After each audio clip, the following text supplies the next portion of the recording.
Iran సరిహద్దుల్లో Donald Trump ఆడుతున్న ఆటను మీరు గమనించారు అంటే ఇది ఒక మాస్టర్ స్ట్రోక్ అని అనిపిస్తుంది. ఎందుకంటే పూర్తిగా పాకిస్తాన్ని ఇరికించేశాడు.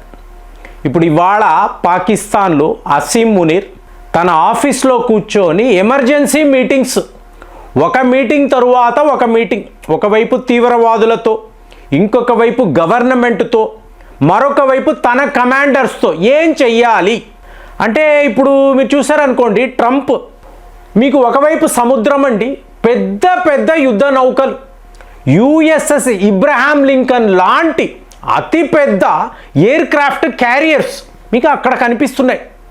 ఆశ్చర్యంగా ఉంది. ఇంకొక వైపు చూశారు అనుకోండి, మీకు B-2 లాంటి బాంబర్స్ మీకు ఇరాన్ ఎయిర్ స్పేస్లో తిరుగుతున్నాయి. వాళ్ళైతే టోటల్గా తమ ఎయిర్ స్పేస్ను క్లోజ్ చేసేసారు. మరి ఇప్పుడు యుద్ధంలో గెలవాలి అంటే మీకు గ్రౌండ్ ఫోర్సెస్ కావాలి.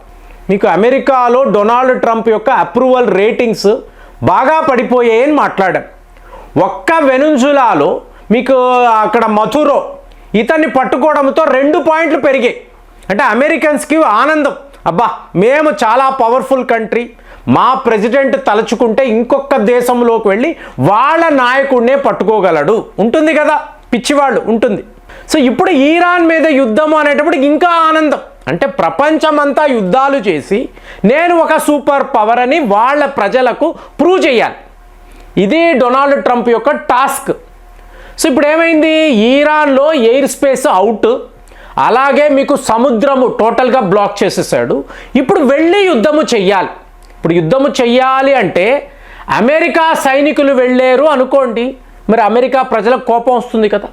మా నాన్నను లేదా మా తమ్ముడిని, మా అన్నను ఎందుకురా పంపిస్తున్నాం, ఇప్పుడు ఎందుకు, ఏం అవసరం, అక్కడ ఉంటారు కదా కుక్కలు, వాళ్ళను పంపించు, మన వాళ్ళని ఎందుకు.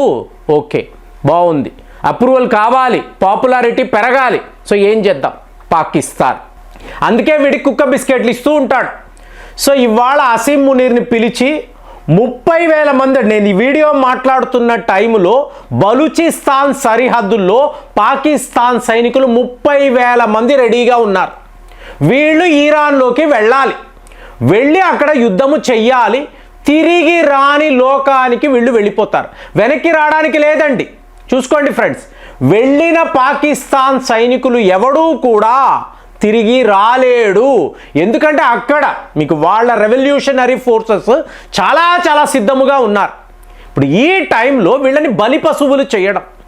ఇక్కడ ట్విస్ట్ ఏమిటి అంటే, మీకు ఎలా చూడండి ఎంత పర్ఫెక్ట్ గేమ్ ఆడడం అంటే, పాకిస్తాన్ ఏమో సున్నీ ముస్లిం కంట్రీ అండి, మీకు సున్నీసే మీకు మెజారిటీగా ఉంటారు. వీళ్ళు షియాస్ అనబడే మైనారిటీస్ని అష్ట కష్టాలకు గురి చేస్తూ ఉంటారు. ఇక POK లాంటి ప్రాంతాలలో మీకు షియా ముస్లిమ్సే ఎక్కువ, అహ్మదీస్ ఉంటారు, అలీస్ ఉంటారు, వీళ్ళందరూ ఉంటారు. వీళ్ళని ఎన్ని రకాలుగా ఇబ్బంది పెట్టాలో పెడుతూ ఉంటారు. ఇప్పుడు ఇరాన్ అన్నప్పుడు షియా మెజారిటీ కలిగిన దేశం, మీకు అర్థమయ్యే ఉంటుంది నేనేం మాట్లాడుతున్నాను. ముస్లిమ్స్ బ్రదర్హుడ్ ఇవన్నీ నథింగ్ అండి, ఇవన్నీ ఒట్టి మాటలే. చేతలు అన్నప్పుడు పాకిస్తాన్లో ఉండే సున్నీ ముస్లిమ్స్, అందులోని సైనికుల్లో ఉన్నవాళ్ళు షియాసును శత్రువుల్లా చూస్తారు. సో వాళ్ళని పికప్ చేస్తున్నారండి. వాళ్ళను పికప్ చేసి మీరు వెళ్ళండి, ఇరాన్పై యుద్ధము ప్రకటించండి, వాళ్ళ తాట తీయండి, వాళ్ళను తరిమి వెయ్యండి. సో ఇది ఎవరు ఆడిస్తున్నారు, డొనాల్డ్ ట్రంప్ అసీం మునీర్కి చెప్తున్నాడు. అసీం మునీర్, నీ ఫ్యామిలీని నేను సేవ్ చేశాను, వాళ్ళు యూరోప్లో ఉండని, అమెరికాలో ఉండని, వాళ్ళకి ఏం కావాలి, నీ పిల్లలు ఎక్కడ చదువుకోవాలి నాకు చెప్పు, నేను చేర్పిస్తాను. రేపు నువ్వు నీ పాకిస్తాన్ని విడిచిపెట్టి పారిపోతే అమెరికా వచ్చేయి, నీకు అక్కడ క్వార్టర్స్ రెడీగా ఉంది, నీకు ఉద్యోగము కూడా మేము ఇస్తాము, నేను చెప్పింది చెయ్యి. నువ్వేం చెప్తావు, నేను ఇచ్చే డబ్బు తీసుకొని ఇరాన్పై వెళ్ళి యుద్ధము చెయ్యి. సరేనండి, చేస్తే అయిపోయింది కదా. ఇప్పుడు పాకిస్తాన్లో ఒక ఆర్మీ అంటూ ఉందా అంటే డౌటే. సౌదీ అరేబియా వైపు ఒక 50,000 మందిని పంపించారు. గాజా వద్దేమో మేము డబ్బులు పడేస్తాము రండ్రా అంటే అక్కడికి వాళ్ళు వెళ్తున్నారు. హమాస్ మీదే యుద్ధము చేయడానికి రెడీగా ఉన్నారు. ఇప్పుడు ఇవాళ ఇరాన్పై యుద్ధము చేయాలండి, 30,000 మంది రెడీగా ఉన్నారు. బాగుందా? వాడి సైన్యము వాడి దేశానికి ఎప్పుడూ కూడా ఉపయోగపడ్డము లేదు. ఈ అసీం మునీర్ వీళ్ళని బలి పశువుల్లాగా వాడుకుంటున్నాడు. ఇప్పుడు తిరిగి రాని లోకానికి వీళ్ళు వెళతారు. Do and die, do or die కాదండి ఫ్రెండ్స్, డూ అండ్ డై, వెళ్ళు యుద్ధము చేయి చావు. మా అమెరికా సైనికులు మాత్రం సేఫ్గా ఉంటారు. వాళ్ళు ఇవాళ పాకిస్తాన్లో ఉన్నారు, బలూచిస్తాన్లో ఉన్నారు, వీళ్ళకి ఇన్స్ట్రక్షన్స్ ఇస్తారు, వెళ్ళరా అక్కడ కాల్పులు చేయి, వాడు ఒక బాంబు విసురుతాడు, నువ్వు చచ్చిపో, ఓకేనా వెళ్ళు. సో ఇదంతా భారతీయులుగా మనకు ఆనందంగా ఉంటుంది. వాళ్ళు కొట్టుకు చావడం ఇదే కదండి కావాలి. మన అసెట్స్ సేఫ్గా ఉండాలండి, మన సైనికులు సేఫ్గా ఉండాలి. వాళ్ళు గొడవలు పడి ఇలాగ యుద్ధాలు చేసి సర్వనాశనం అయితే మనకు అడ్వాంటేజ్. చాబహార్ పోర్ట్ అన్న పోతే పోయిందండి. మనకు మన దేశము ముఖ్యము, పాకిస్తాన్ ఇలా టోటల్ డిస్ట్రక్షన్లో పడిపోవడం మనకు ముఖ్యం. ఇప్పుడు బలూచిస్తాన్ వద్ద బలూచ్ లిబరేషన్ ఆర్మీ వాళ్ళు ఉంటారు. పాకిస్తాన్ వాళ్ళు ఇలా వెళ్ళి తిరిగి రాని లోకానికి వెళ్ళిపోయారనుకోండి, మెల్లమెల్లగా బలూచిస్తాన్ విడి దేశంగా మారిపోతుంది కదా. ఇప్పుడు ట్రంప్ ఆడుతున్న నాటకం ఏమిటి? ఇప్పుడు మీకు అనిపిస్తుంది రష్యా వాళ్ళు రావాలి కదండి, వెనుజులాలో ఇలా చేశాడు, మరి రష్యా తన సైన్యాన్ని పంపాలి, తన యుద్ధ నౌకలు ఫైటర్ జెట్స్ అంతా పంపాలి కదా. రష్యా అలా చేయలేదు, చైనా వాడు కూడా అలా చేయలేదు కదా. చైనా వాడు చూస్తుండగానే వెళ్ళి మదూరోని వీళ్ళు అమెరికా తీసుకెళ్లారు కదా. ఎందుకు వీళ్ళు చేయడం లేదు? ట్రంప్ సింపుల్గా పుతిన్ గారికి ఫోన్ చేసి ఏం చెప్తున్నాడు? నా యుద్ధము ఈరాన్తో కాదు, ఈరాన్ యొక్క సుప్రీం లీడర్ ఖామెనీ ఇతనితోనే నా ప్రాబ్లం, ఇతను నేను చెప్పినట్టు వినడం లేదు, నాకు లొంగడం లేదు. మీరు ఎక్కడైనా చరిత్రలో చూడండి, ఒక పాకిస్తాన్ ఇమ్రాన్ ఖాన్ అమెరికాను ఎదిరించాడు, జో బైడెన్ని ఎదిరించాడు. అంటే అక్కడ ఎవడున్నా డెమోక్రట్ అనండి రిపబ్లికన్ ఎవరైనా సరే అమెరికాను ఎదిరిస్తే ఇలాంటివి జరుగుతాయండి. సో ఇప్పుడు ఇమ్రాన్ ఖాన్ అమెరికాను ఎదిరించాడు, చైనా రష్యాతో కలవాలి అంటే మనలాగా. ఇప్పుడు ఈ ప్రపంచంలో ఒక పాకిస్తాన్ యొక్క ప్రధానమంత్రి ఓపెన్ ప్లాట్ఫామ్లో భారత్ను ఇంతలాగా పొగడడం, ఎన్నో వీడియోల్లో మాట్లాడడం మీకు ఒక్క ఇమ్రాన్ ఖాన్కే చెల్లుబాటు అయిందండి.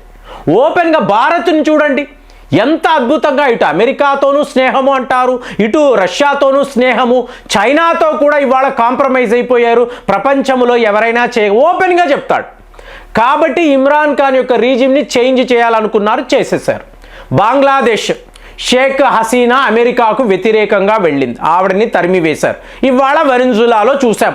ఇలా ప్రపంచంలో అమెరికాకు వ్యతిరేకంగా ఎవరు వెళ్ళినా ఇదే జరుగుతుంది. కాబట్టి ఇవాళ యుద్ధము ఈరాన్తో కాదు. ఇప్పుడు ఈరాన్ ప్రజలను అడగండి, వాళ్ళు America it's a good country అండి, వాళ్ళు మమ్మల్ని కాపాడుతున్నారు, మాకు ఒక స్వతంత్రాన్ని ఇప్పిస్తున్నారు, ఈ ఖామెనీని చూడండి, ఈ సుప్రీం లీడర్ నరరూప ఇలా మాట్లాడతారు. అంటే ప్లేట్ అలాగే మార్చేస్తాడండి. సో ఇప్పుడు ఈరాన్ని కాపాడడానికే యుద్ధము అంటాడు, దానికి పాకిస్తాన్ సైనికులను పంపిస్తాడు. పోయారు, తన సైనికులు సేఫ్, అమెరికా ప్రజలు హ్యాపీ, మేము ఈరాన్తో యుద్ధము చేశాము, యుద్ధాన్ని గెలిచాము, మా సైనికులు ఒక్కళ్ళు కూడా చనిపోలేదు. అదే మీరు ఆఫ్ఘనిస్తాన్లో చూశారనుకోండి, 20 ఏళ్ల యుద్ధములో ఎంతమంది అమెరికా సైనికులు పోయారు. కాబట్టి అమెరికన్స్ ఇష్టపడలేదు, జో బైడెన్ యొక్క పాలన అంటేనే చెత్త అన్నారు. ఇవాళ డొనాల్డ్ ట్రంప్ తెలివిగా ఏం చేస్తున్నాడు? నా సైనికులు సేఫ్గా ఉండాలి, పాకిస్తాన్ సైనికులు పోవాలి.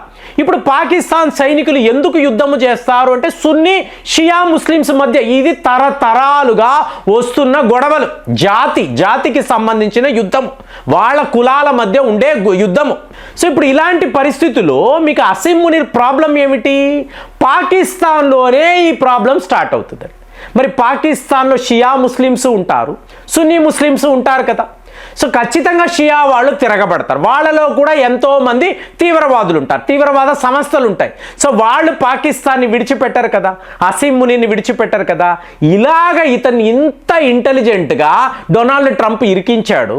మరి 30,000 మంది వెళ్ళారు కదా, వీళ్ళు ఈరాన్తో యుద్ధము చేస్తే ఇది షియా సున్నీ ముస్లింల మధ్య యుద్ధము, కాంప్రమైజ్కి మళ్ళీ అమెరికానే వెళుతుంది. అంటే ఈ నాటకాన్ని మీరు ఎలా చూస్తున్నారు? ఈ డ్రామాని ఎలాగ చూడండి, ఎలా అన్ఫోల్డ్ అవుతుందో యుద్ధంలాగే కనిపిస్తుంది. దీని వెనుక ఇలాంటి ఒక బ్యాక్గ్రౌండ్ ఉంది, వాళ్ళు కొట్టుకు చచ్చి ఫైనల్గా మనము గెలిచేయమని చెప్పి అనుకోవాలి. ఇందులో భారత్కి మేజర్ అడ్వాంటేజ్ ఉండడంతోనే ఇది చాలా ముఖ్యము. వాళ్ళ మధ్య యుద్ధం వస్తే మనకు అడ్వాంటేజ్ అన్నట్టుగా ఇవాళ అందరూ మాట్లాడుతున్నారు. మరి మీకు కూడా అలాగే అనిపించిందా? మీరేం ఆలోచిస్తున్నారు? కామెంట్స్లో రాయండి. మళ్ళీ వచ్చే వీడియోలో కలుద్దాం. జై హింద్.